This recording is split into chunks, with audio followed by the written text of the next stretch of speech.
കുറുകിയ വറുത്തരച്ച ഒരു ബ്ലാക്കിഷ് കളറുള്ള ഒരു കറിയാണ് ഇത്. പത്തിരി അതുപോലെ പൊറോട്ട ചോറിൻ്റെ കൂടെയും കഴിക്കാം. ആദ്യം തന്നെ നമ്മൾ തേങ്ങ സ്ലോ റോസ്റ്റ് ചെയ്ത് ലേശം മുളക് പൊടി ഇട്ട് വറുത്ത് വെള്ളം തൊടാണ്ട് നല്ല മഷി പരുവത്തിൽ അരച്ച് മാറ്റി വെക്കണം.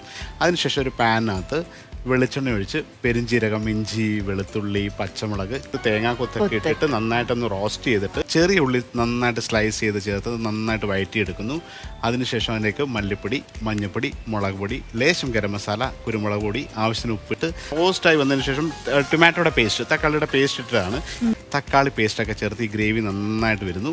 ഇറച്ചി മഞ്ഞൾപ്പൊടി ഉപ്പിട്ട് നമുക്ക് വേവിച്ച് വെക്കണം. ഇനിയിപ്പോൾ ഈ ബോയിൽ ചെയ്ത മീറ്റിൻ്റെ സ്റ്റോക്കാണ് ഒഴിക്കുക. അതിനുശേഷം ഇറച്ചിയിട്ട് ആ ഒരു സോസിലൊന്ന് കുറുകി വരുന്ന പരുവത്തിൽ വറുത്തരച്ച ഈ ഒരു അരപ്പിട്ടിട്ട് കറീനെ കുറുക്കിയെടുക്കും. ആവശ്യത്തിനുള്ള കുരുമുളകും പിന്നീട് കറിവേപ്പിലേക്ക് ഇട്ട് തിക്കാക്കി എടുത്താൽ ഈ വറുത്തരച്ച കറി എളുപ്പത്തിൽ രുചിയായിട്ടുണ്ടാക്കാം.